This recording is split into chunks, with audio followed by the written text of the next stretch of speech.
Hey everyone, and thanks for joining me this week. My name is Laura Adams. I'm a personal finance expert and author who's been hosting the Money Girl podcast since 2008.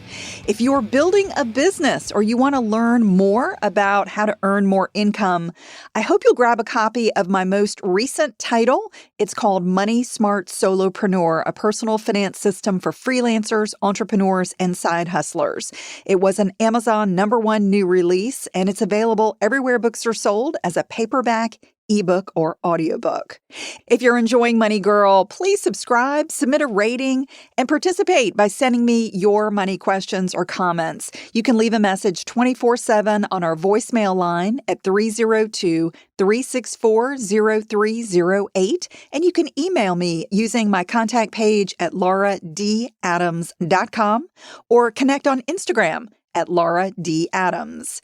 The mission for Money Girl is very simple. It's to help you get the knowledge and motivation to prioritize your finances, build wealth, and have more security and less stress.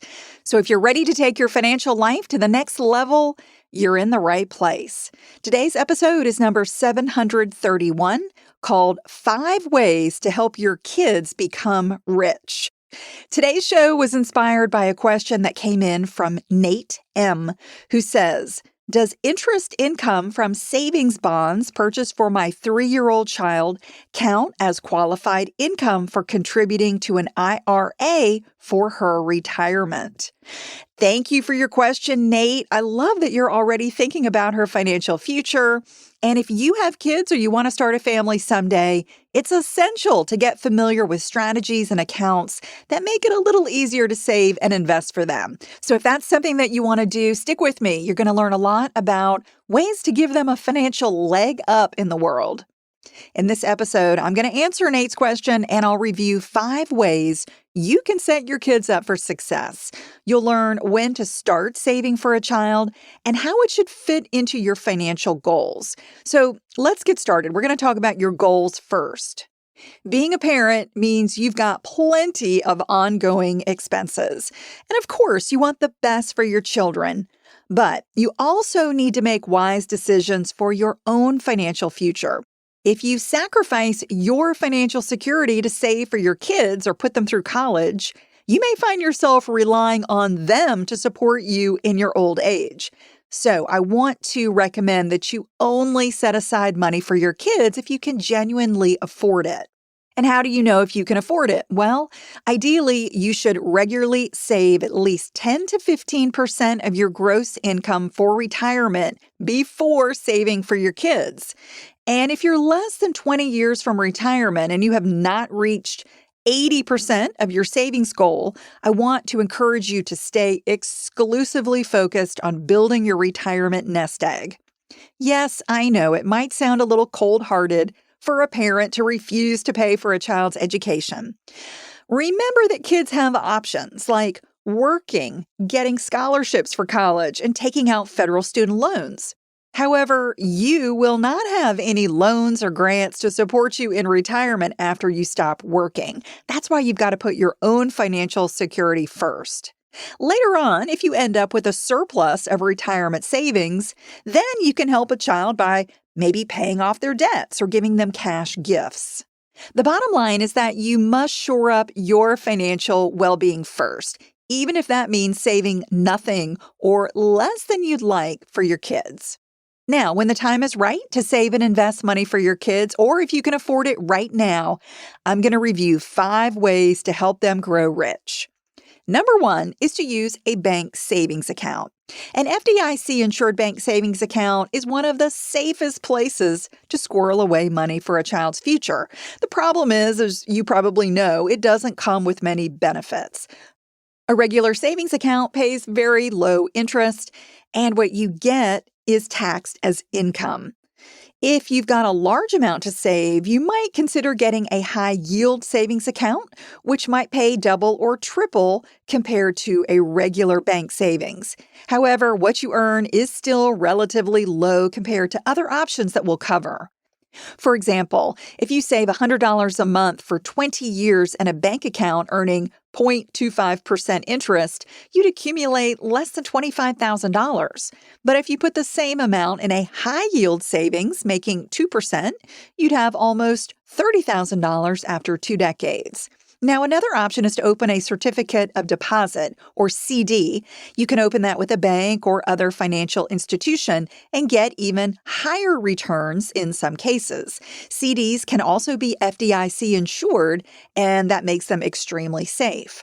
With a CD, you loan money to the institution, which lends it to their customers, and you receive a set rate for a period, which is called the term. And CD terms can range from a few months to a few years.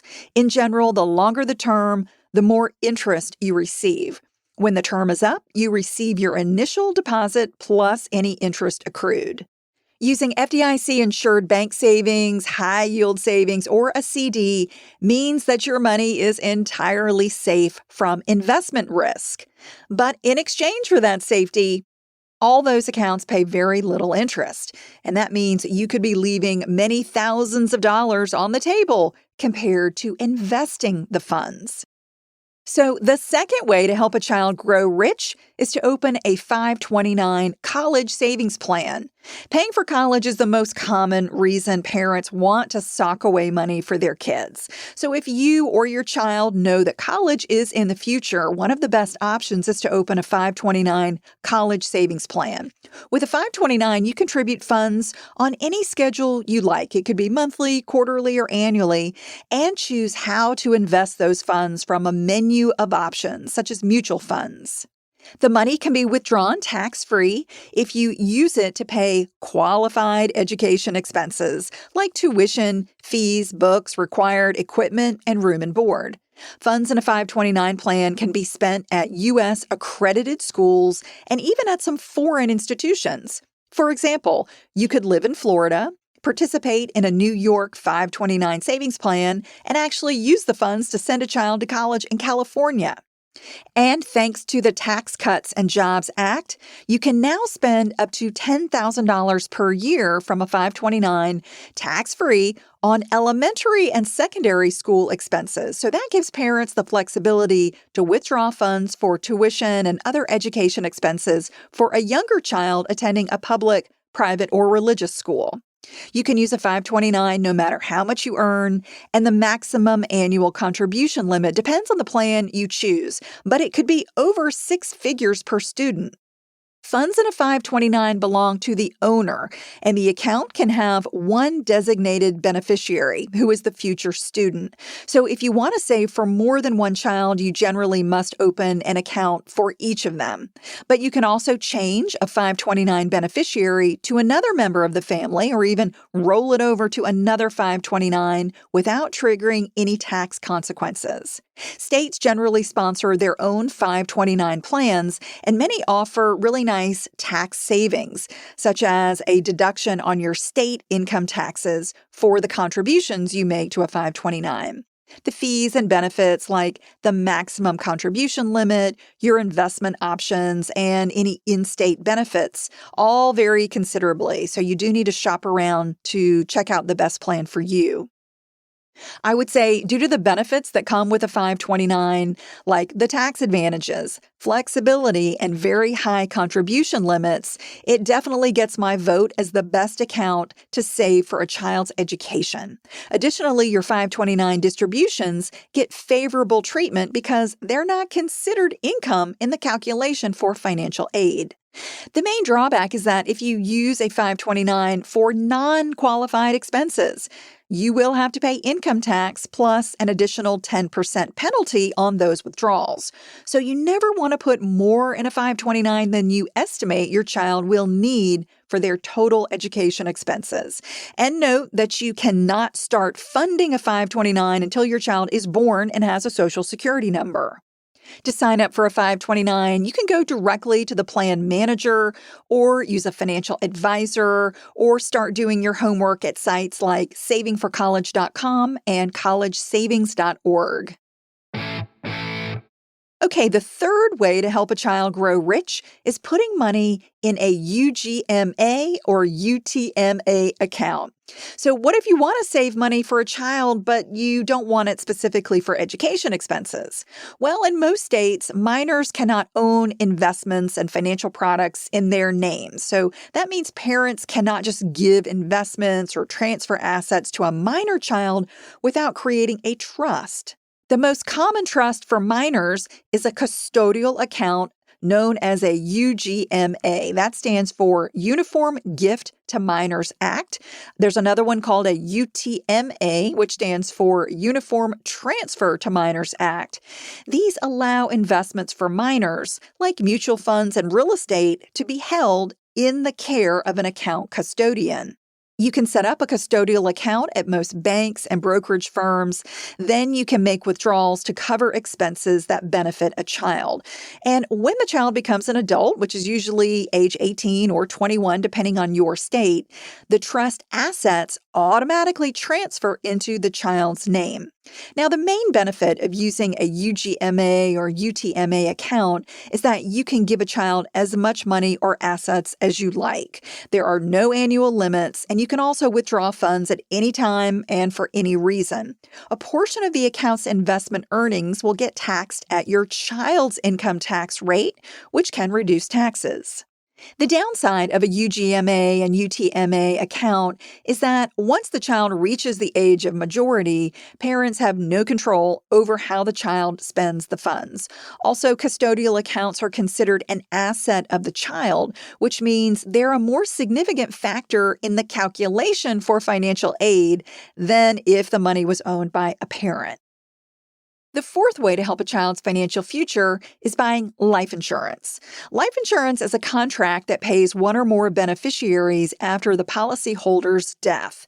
There are two main types of coverage. There's term and permanent. With a term policy, it pays a cash benefit if you die within a period such as 10 or 20 years. And a permanent policy covers you no matter when you die, and it may also accumulate a cash value, and you can tap that accumulated value or allow it to grow for a child. If you're relatively young and healthy, a $500,000 20-year term life policy may only cost about $20 a month.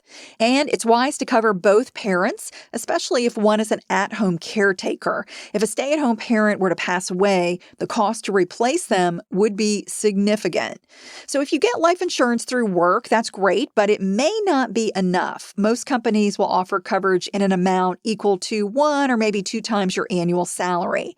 Depending on your financial needs and family size, having life coverage in an amount equal to 10 times your income is really a good rule of thumb. So having just 1 or 2 times your annual income may, not be enough. I would really consider, getting more. And remember that if you leave your job or you get terminated, your life coverage will end. Since you can have multiple life insurance policies, it's really wise to maintain your own insurance in addition to any coverage that you may get through work. Now, the downside of life insurance is that it typically doesn't provide a benefit until the policyholder dies. However, as I mentioned, if you've got a permanent policy that builds cash value over time, you could tap it to pay expenses for a child, such as education or a vehicle.